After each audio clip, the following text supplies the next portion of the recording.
Mateus 15, 21 diz assim: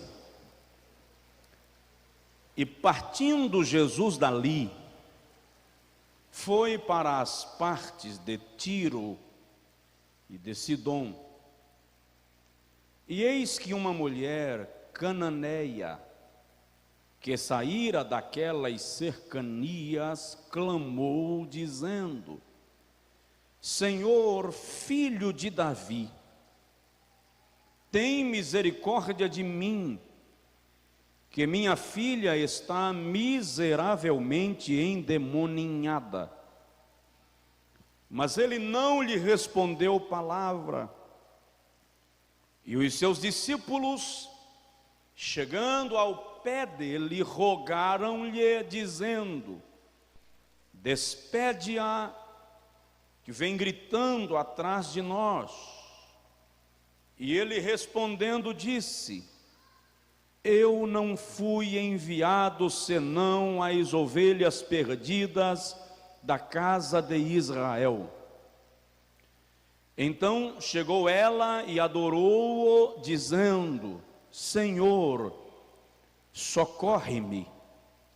Ele, porém, respondendo, disse: não é bom pegar o pão dos filhos e jogá-lo aos cachorrinhos. E ela disse: sim, Senhor, mas também os cachorrinhos comem das migalhas que caem da mesa dos seus donos. Então respondeu Jesus e disse-lhe: ó mulher, grande é a tua fé.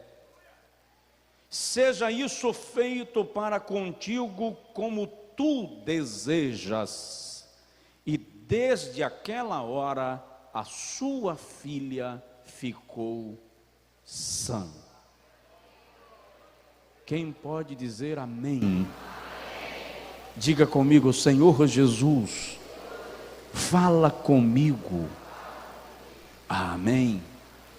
Irmãos, eu prometo que não vou me estender por demais, embora ninguém está me cobrando esta promessa. Mas eu sei que tem o retorno para casa, que para alguns pode ser um pouco mais complicado devido à condição climática.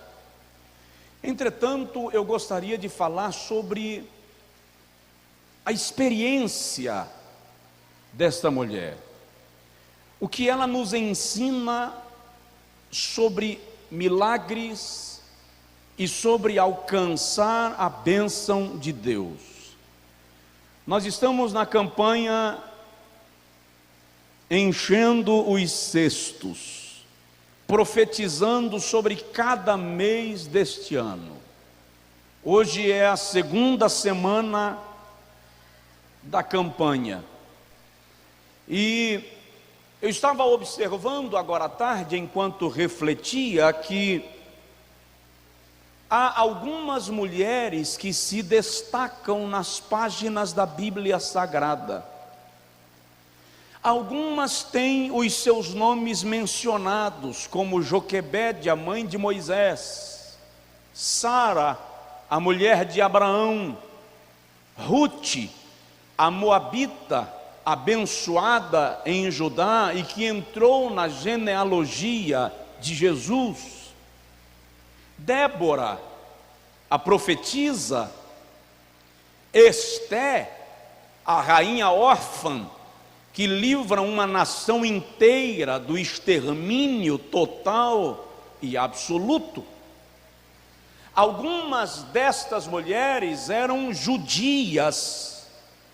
Ruth, porém, não era da linhagem de Abraão, era moabita, e se destaca na história sagrada.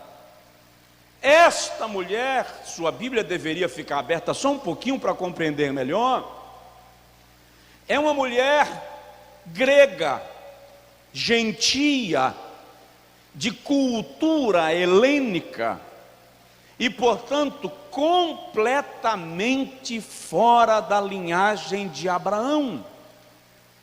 Ela não cultuava o Deus de Israel. as bênçãos prometidas por Deus a Abraão e à sua descendência não incluíam esta senhora desesperada. Mas ela me chama a atenção na Bíblia, e detalhe, chamar a minha atenção é o mínimo.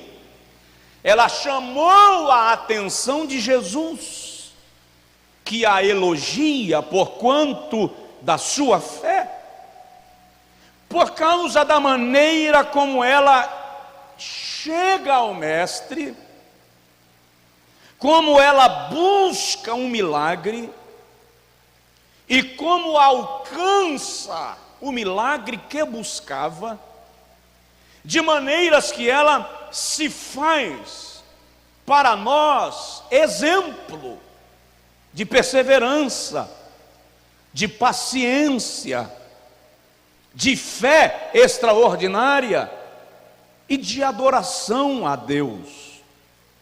Eu admiro esta mulher, entre outras razões, talvez esta seja a principal, porque ela conseguiu cortar a fila. Dá um toque aí no seu vizinho e diz para ele assim: ela cortou a fila. Ela invadiu, a expressão que eu vou usar é a mais próxima da atitude dessa mulher. Ela invadiu a prioridade da graça. Vou lhe mostrar que ela não estava na lista das prioridades do ministério de Jesus. E ela conseguiu cortar a fila e ser alcançada quando o tempo dela e dos gentios ainda não havia chegado. Aquele era o momento no qual Jesus ainda estava tratando única e exclusivamente com Israel. Ele diz isso claramente no versículo de número 24: eu não fui enviado senão às ovelhas perdidas da casa de Israel. Em outras palavras, Jesus estava dizendo para ela: não tenho nada a ver com o teu problema, não estou aqui por causa do seu problema.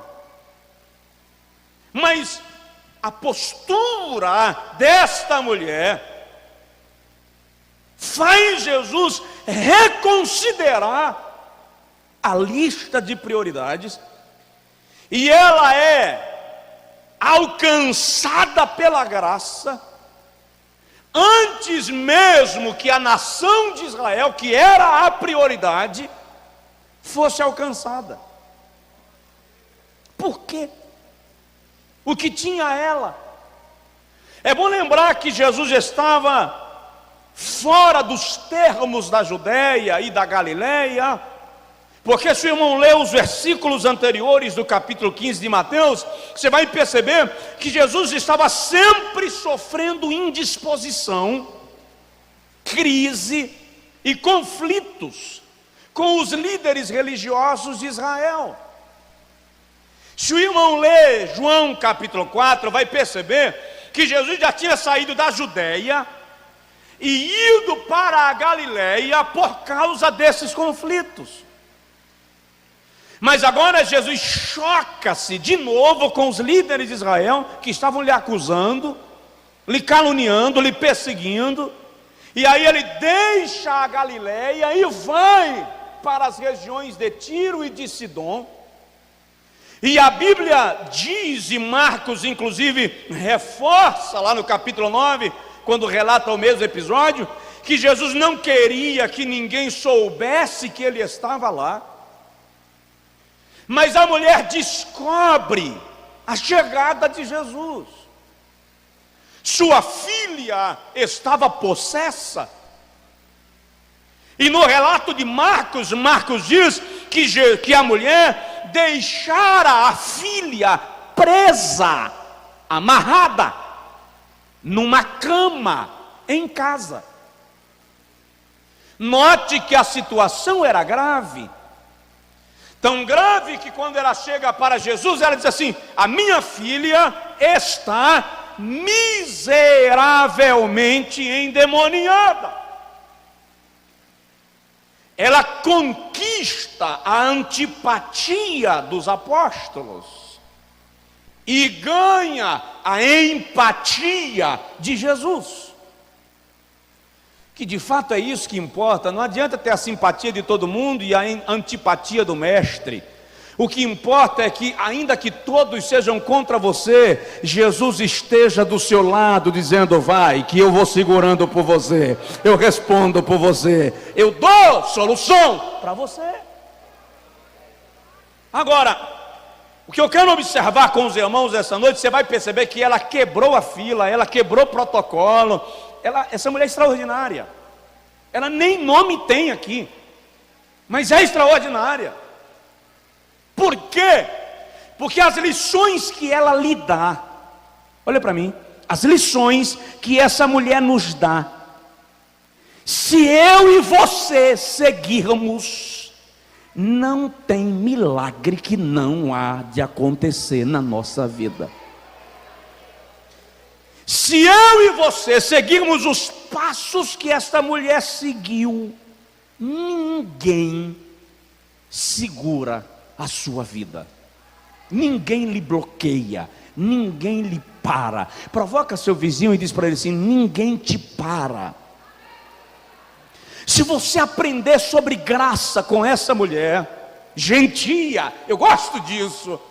Ela não entendia de lei mosaica, ela não ia na sinagoga, ela não jejuava 3 vezes por semana, ela apenas vai à fonte da graça.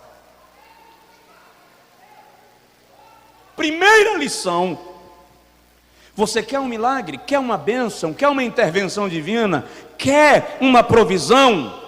Vá ao encontro de Jesus. Primeira lição.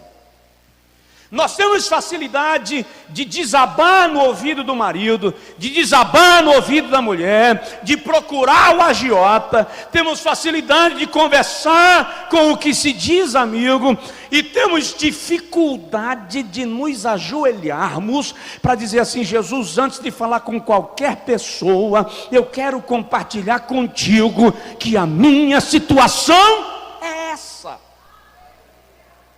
E às vezes Deus, para fazer o milagre que estamos esperando e precisando, só está aguardando que conversemos com Ele. Olha para cá, Deus é poderoso, Deus é soberano, faz o que quer, nada lhe detém, não está limitado a espaço. Mas olha para mim, Deus não vai entrar na sua vida pessoal se você não convidá-lo. Se você não disser para ele: vem cá e participa dessa coisa aqui, ele vai ficar olhando, esperando você dizer: vem, estou à porta e bato. Ele diz isso a quem? Para pecadores que não conhecem a salvação? Não, ele diz isso para uma igreja, tá? Então, vá a Jesus.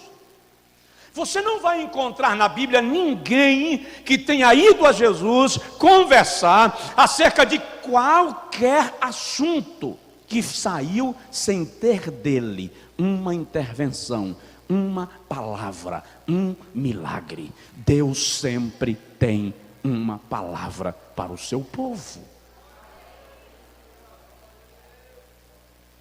Provoca o vizinho e diz para ele: vai a Jesus. Vai a Jesus. Ajoelha e conversa com ele. Não tenho paciência para ajoelhar porque está agoniado. É impossível uma pessoa ansiosa ficar de joelho, parece que dá fogo. Então sai andando e conversando com Deus. Trata do assunto com Ele. Se você tratar com Jesus, alguma coisa vai acontecer na sua vida. Moisés tratou com Jeová e o mar vermelho abriu. Josué tratou com Jeová, o sol parou, a lua estagnou e Israel venceu a batalha. E Ezequias conversou com Deus e teve 15 anos de acréscimo na sua vida. Esté e Mardoqueu conversou com Deus e a lei foi mudada e o quadro revertido. Jesus diz assim: entra no teu quarto, fecha a tua porta e ora ao teu Pai em secreto, e Ele que te vê em secreto te recompensará na presença de todos, publicamente. Dá para dizer glória a Deus? Segundo lugar, a segunda lição que essa mulher nos ensina sobre milagre é: interceda. Olha para mim, por favor. Interceda. Olha para o seu vizinho, por gentileza, e diz para ele assim: interceda. O que é interceder? Interceder é colocar-se no lugar de outrem, é orar pelo problema do outro como se fosse seu. Olha a súplica dela a Jesus no versículo 22: Senhor, tem misericórdia de mim. Tem misericórdia de quem? De mim. Por quê? Porque a minha filha está endemoniada. Quem é que estava endemoniada? A filha. Então a lógica da oração seria: tem misericórdia da minha filha, porque ela está endemoniada.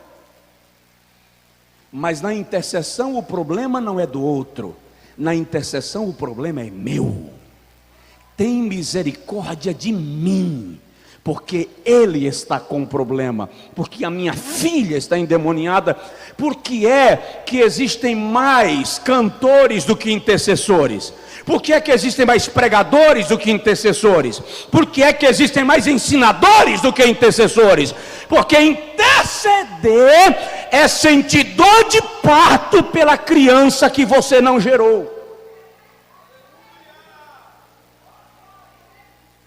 Ninguém quer pagar a conta do outro. E interceder é pagar o prato que você não comeu. Intercessão é o ministério mais silencioso e mais extraordinário da igreja. Para começar, intercessor não diz que é intercessor. Ninguém recebe consagração de intercessor. Ninguém recebe carteirinha, credencial de intercessor. Ninguém faz site de intercessor, ninguém grava CD nem DVD de intercessor, ninguém sai na primeira página de jornal, nem faz programa de televisão porque é intercessor. É ministério silencioso. Quem conhece intercessor não é a multidão, quem conhece intercessor é aquele que responde orações.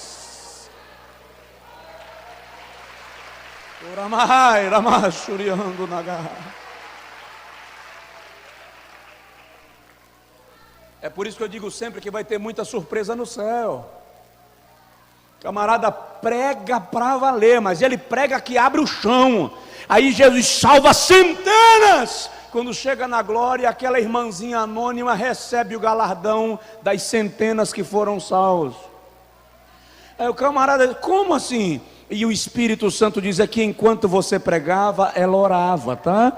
Na hora de pregar, você ia ver televisão para se atualizar das notícias. Ela estava de joelho buscando minha presença para a graça se revelar. Intercessão é ministério para você ambicionar. Cara, ambiciona ficar famoso da pregação, ambiciona ter profecia, ambiciona fazer milagres. Ambicione oração. Tenha ambição pela oração. Diga para Deus: tira meu sono de madrugada, 30 minutos cada manhã, só para eu orar por alguém. Quer milagre?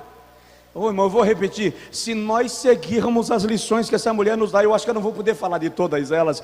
Se nós seguirmos as lições que essa mulher nos dá, ninguém pode nos parar.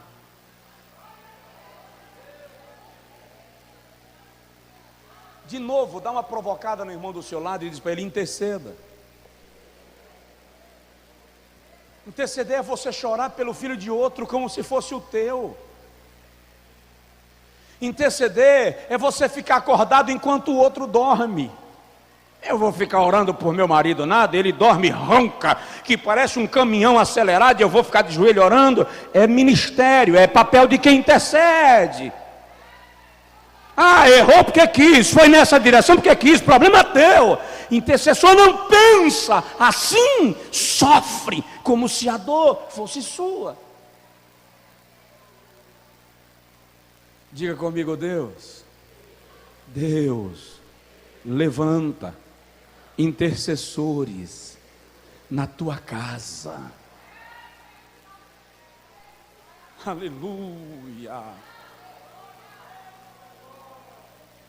Vou agilizar para a gente concluir. Terceiro lugar, a terceira lição de milagre que essa mulher nos dá: a primeira é: vai a Jesus. A terceira é: interceda. A terceira é: aprenda a conviver com o silêncio de Deus. Essa parte é amarga, essa parte é violenta. Você está no meio do campo de guerra, sofrendo bombardeio de todo lado, e ora, e Deus, ao versículo 23, Jesus não lhe respondeu palavra. Você está no campo missionário, apertou, aí você prostra-se, passa a noite de oração, e amanhece o dia crendo que Deus já está trazendo a resposta no café da manhã. Aí no café da manhã chega a notícia que a situação piorou. Deus não lhe respondeu palavra. Aprenda a conviver com o silêncio de Deus. Eu vou usar uma expressão aqui que eu quero que você não me ignore. Deus não é tagarela. Deus não fica falando à torto e à direito toda hora acerca de qualquer coisa, não, senhores. Deus não banaliza a sua voz. Ele fala no momento certo. O silêncio de Deus não é sinal de abandono. O silêncio de Deus é sinal de surpresa. Ele está trabalhando em silêncio para lhe surpreender no seu momento. Ele está calado, mas não está parado. Agora, eu sei que lidar com silêncio é complicado. Em particular, dá licença, sem ofensa, para as mulheres que têm necessidade de uma caixa de retorno. Mulher tem necessidade de falar e ouvir resposta, nem que seja um Aí você ora, clama, busca, pede, e Deus não responde. Isso dá um nó. O cérebro masculino produz aí, parece-me que 4.600 palavras por dia, aproximadamente. O cérebro feminino produz 7.800 palavras por dia. É por isso, irmã, que eu vou lhe dar um conselho: em vez de ficar dentro de casa o dia inteiro murmurando, usa o vocabulário farto que Deus lhe deu e fica dentro de casa o dia inteiro orando, no trânsito orando, na escola orando, lá na fábrica orando, no escritório orando, no consultório orando, intercedendo. Jesus está calado, mas você está bombardeando o céu com oração. E enquanto você clama, a Bíblia diz: pedi e dá-se-vos-á. Jesus está calado? Ele se cala comigo. Um dia eu fiquei nervoso com Jesus, eu não estava aguentando mais, não tinha mais para onde ir. E eu falei: Jesus, dá um jeito aí. Um dia desse eu era menino brincando de gude, agora eu tenho cabelo branco na cabeça. Para o senhor não, o tempo não passa, não está nem aí para nada. Mas aqui embaixo o ponteiro roda. Tem dia que você fica meio desesperado. E eu estava conversando com alguém, me parece que ontem, e a pessoa disse assim: pastor, eu até acho que Deus está revoltado comigo, porque eu perdi o equilíbrio. E eu disse para Deus: me leva. E eu disse: Jesus lhe entende. Provoca seu vizinho e diz para ele assim: Jesus lhe entende. Deixa eu agilizar. Quarto lugar, primeira lição: vá a Jesus. Segunda lição: interceda. Terceira lição: aprenda a conviver com o silêncio de Deus. Quarta lição: aprenda a lidar com os obstáculos. Olha para mim, por favor. Você nunca vai alcançar uma bênção sem obstáculos. A criança não nasce sem contrações. Não há terra prometida sem deserto. Não há dia sem noite. Não saberíamos quanto vale o dia ensolarado se não conhecêssemos o dia chuvoso. Não sabemos o valor de estar em pé se nunca caímos. Entende isso? Os obstáculos virão, pior, às vezes de onde você menos espera. Versículo de número 23: e os seus discípulos, chegando ao pé dele, rogaram-lhe: manda ela ir embora, ela vem gritando atrás de nós. Os discípulos, em vez de ajudarem na intercessão, foram dizer assim: mestre, se livra desse negócio aqui, que se a gente não quer que ninguém saiba que estamos aqui, ela vai fazer escândalo, vai chamar atenção. É incrível como às vezes quem deveria te ajudar te desanima. Você termina de orar e levanta da oração com aquela sensação de vitória, e quem está do teu lado diz assim: é teu marido, irmã? Tem mais jeito não, caso perdido. É aquele teu filho, né? Ali só a polícia. Mas dá vontade de dar um canto de carroceria. Tu? Não, você não. Eu lembro que eu fui convidado para pregar uma certa feita.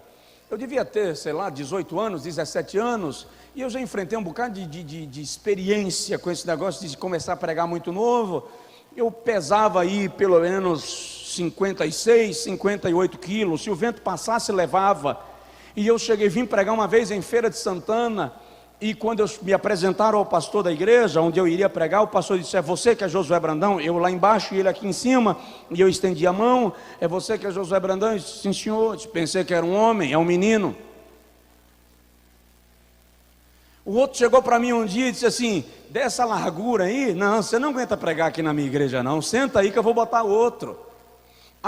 Quantas vezes eu era o pregador do congresso, e chegou um pregador renomado e me deixaram lá, até hoje não me explicaram o porquê, e deram o microfone para o outro. Você precisa entender que os obstáculos fazem parte da trajetória, mas não desanima não, porque tudo isso são aulas que Jesus vai te dando. Isso conta na carga horária, está no currículo. Jeová está vendo. Tem luta para alcançar a bênção. Tem luta para alcançar a bênção. Eu lembro que um dia eu estava clamando desesperadamente, e alguém disse assim: ora muito, pastorzinho, que oração pouca não resolve não. São obstáculos. Dá uma sacudidela no vizinho e diz para ele assim: mas você chega. Mas você chega. Se você perseverar, você chega. Eu tenho que parar, né, irmão? Aleluia! Não corra porque alguém se levantou. Não fuja porque alguém ameaçou. Não recue porque alguém bombardeou. Vença os obstáculos. Eu ouvi o bispo T.D. Jakes ministrando esses dias em São Paulo, e ele disse assim: é normal o cachorro latir para a lua a noite inteira. Só é sobrenatural se a lua latir para o cachorro.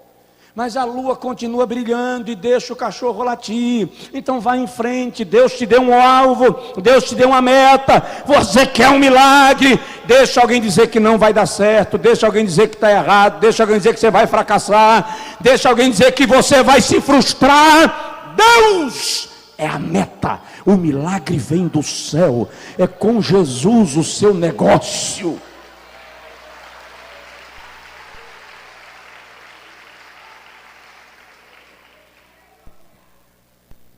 Quinto lugar, eu já vou concluindo. Quinto segredo para receber a bênção: clame. Ei, clama. Olha o versículo 23. Ela vem gritando. Tem gente que tenta fazer uma oração amanteigada e tenta convencer a Jesus com um vocabulário riquíssimo, retórico. Mas não é disso que Jesus está precisando, e Ele não está aguardando que nós sejamos metódicos na oração. Ele diz assim: rasga o teu coração e não as tuas vestes. Ele não quer dizer assim: não precisa falar bonito para me convencer. Clame, clama a mim e responder-te-ei. Quem é pai ou mãe aqui? Levanta assim a mão, por favor. Ok. Todos os filhos, vou falar com experiência própria, quando vão pedir ao pai ou à mãe alguma coisa que eles sabem que pai e mãe não vai dar ou não pretende dar, eles ensaiam o discurso, organizam a fala. E tem uns que ainda chegam assim meio que chamegando, esfregando, elogiando a barba, elogiando a beleza da mãe, dando beijinho, abraça, derrete. Faz parte do protocolo. Mas nenhum filho pede com a linguagem que ensaiou. Porque quando chega perto de pai e mãe, e dá aquele chamego, e pai e mãe dá um cafuné, só que quando o pai e mãe já descobre a tática do menino, da menina, diz assim: pede. Pede. Não precisa de vocabulário bem arrumado para fazer pedido a pai e a mãe. Pai é pai, mãe é mãe. Você está tentando convencer Jeová com uma oração bonita, com uma oração bem feita? Para com isso. Rasga o teu coração, clama, se derrama. Pode ir espalhafatoso, pode assanhar o cabelo, pode borrar a maquiagem, pode falar errado também, porque o Espírito Santo intercede por nós com gemidos inexprimíveis. Fica de pé, por favor. Tem que parar.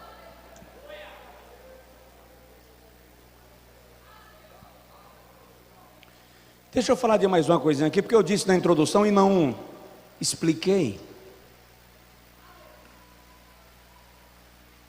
Quando ela grita, Jesus responde para os discípulos assim: eu não fui enviado senão as ovelhas perdidas da casa de Israel. Quem ouviu a introdução da pregação, eu disse que essa mulher não era da linhagem de Abraão. Quem ouviu diz amém. Se Jesus está dizendo: eu não fui enviado senão as ovelhas perdidas da casa de Israel, ela não era da casa de Israel. Você me entendeu? Ela não era da casa de Israel. Então Jesus estava dizendo: eu não tenho que me envolver com o problema dela. Veio para o que era seu. Eu não fui enviado senão para as ovelhas da casa de Israel. Eu tenho nada a ver com ela. Não é a hora dos gentios. Mas sabe o que é extraordinário nela? É extraordinário nela que quando Jesus dá essa pancada, quando Jesus diz: eu não vim para você, teu problema não compete a mim, não é hora. É só o irmão ler aí o versículo de número 25. Jesus diz: tenho nada a ver com o seu problema. Ela diz: não, então tá. Ela prostra-se e adora. Oh, como é que Jesus diz que não vai resolver seu problema e você ainda adora? Como é que Jesus diz que não vai se envolver na sua crise e você ainda adora? Isso aqui é para poucos. Ela não era judia, deixa eu repetir. Ela não aprendeu sobre adoração na sinagoga. Ela não lia os salmos de Davi. E Jesus diz para ela: não vou resolver. E ela adora. Leia sobre essa mulher e se converta. Porque quando eu leio sobre ela, eu digo para Jesus: ah, como eu preciso ser crente. Porque nós estamos acostumados a adorar quando as portas abrem. Estamos acostumados a adorar quando o milagre acontece. Estamos acostumados a adorar quando Deus nos faz uma promessa. E quando Jeová diz: não pretendo me envolver, e você ainda adora. Isso significa que a adoração pode reverter situações perdidas. Se você adorar de fato. Detalhe: na adoração não é o que você deseja que interessa mais. Agora Deus é o centro. Na adoração o que você precisa já foi esquecido. Agora só se fala de Deus. Ela o adorou. E detalhe: oh Jesus, quando ela adora, Jesus não pega leve não. Quando ela adora, Jesus dá mais uma pancada nela.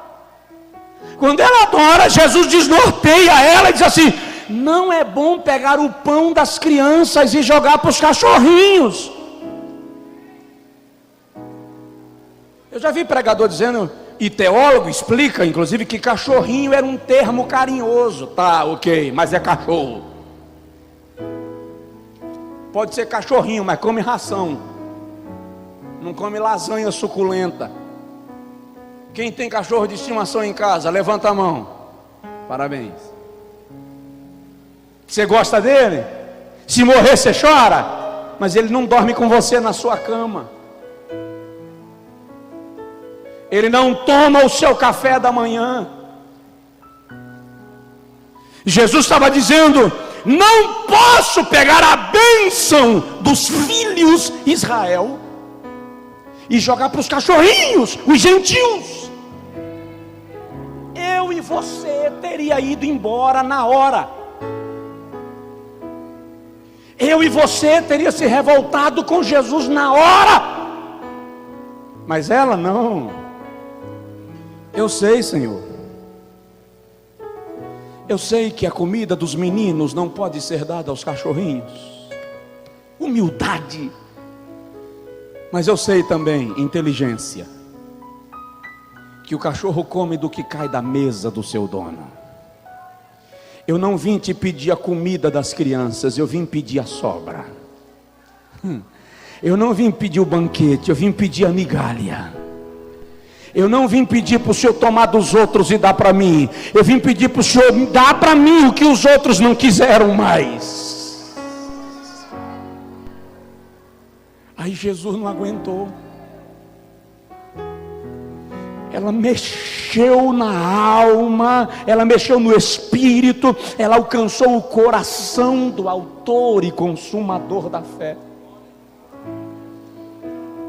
Porque Jesus olha para ela, querido, é Jesus quem olha para ela, é o autor e consumador da fé quem olha para ela e diz: ó mulher, grande é a tua fé. Não é qualquer um que está elogiando a fé dela, irmão. Eu não sei se você está me entendendo. Eu tenho a sensação que aquela mulher está perto de mim me dando aula agora. Não é um pastor, não é o apóstolo que está elogiando a fé dela, é Jesus.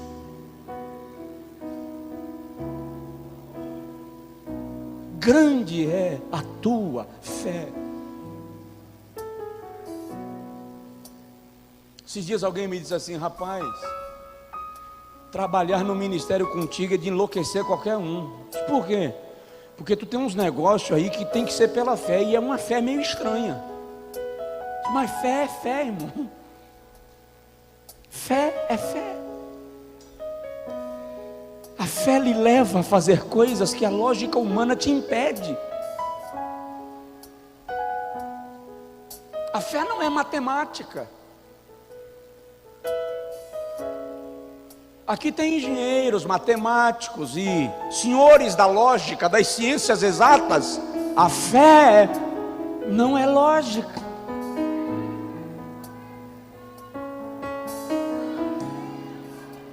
Por que é que normalmente as mulheres têm mais disposição de usar a fé do que os homens? Porque os homens são mais racionais. Eles medem as coisas com mais precisão. As mulheres, por uma questão de natureza, personalidade, essência, não fica medindo a coisa com números e números, com exatidão. Elas agem impulsionadas mais pela alma. E aí a fé precisa disso. Eu vou lhe fazer um desafio. Não é para todo mundo. Se destaque no exercício da fé. Se destaque no exercício da fé. Surpreenda as pessoas ao seu redor no exercício da fé. Dê passos pela fé. Pise no Jordão antes que o Jordão se abra. Porque pisar no Jordão depois que o Jordão abriu é uma coisa, e pisar com o Jordão sem abrir. Pise no Jordão antes que o Jordão se abra, pela fé. Entre no meio do mar, com muralhas de águas do seu lado direito e do seu lado esquerdo, sem medo que o mar desabe sobre você. Isso é questão de fé.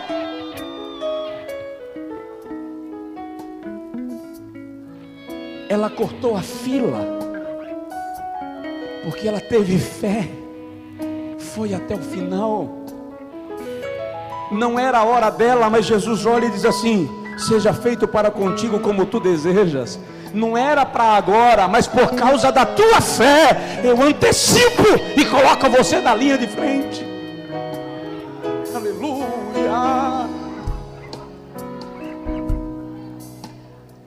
E desde aquela hora sua filha ficou sã.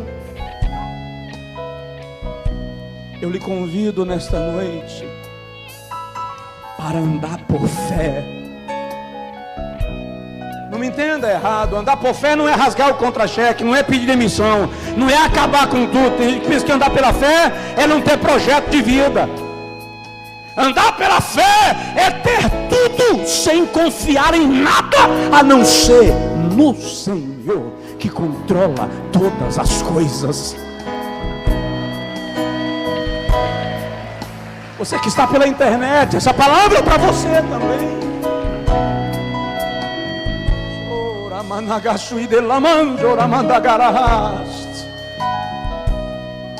Lázaro morreu. Jesus disse que ele vai ressuscitar. Jesus disse, então vai. Deixa eu orar contigo. Eu não sei qual é o milagre que a sua alma quer, mas eu sei que o Senhor pode fazer qualquer milagre. Então ore comigo agora e diz aí para o Senhor: nós já estamos numa posição bem mais privilegiada que daquela mulher. Somos igreja do Senhor. Diga para o Senhor: eu creio. Pode dizer com as suas palavras: eu creio no milagre. Eu creio no Senhor. Eu creio na tua provisão. Aleluia. Ore e diga para Ele: eu creio na tua provisão, eu creio na tua intervenção. Até quando eu tenho medo, eu creio que o Senhor virá em meu auxílio, em meu socorro. Se não for pedir muito, ore pela pessoa mais próxima aí, interceda pela casa dele, pela casa dela. Em nome de Jesus. Pai, o Senhor conhece os nossos limites, e nós te suplicamos que o teu milagre aconteça na nossa vida. Nós te suplicamos uma intervenção poderosa na crise deste homem, na crise desta mulher, na crise desta empresa, no problema emocional, nas questões pessoais. Senhor, eu quero, em nome de Jesus e pelo poder da tua palavra, declarar a chuva do Senhor se derramando sobre esta pessoa, se derramando sobre a sua vida, para a glória de Deus, em nome de Jesus, em nome de Jesus.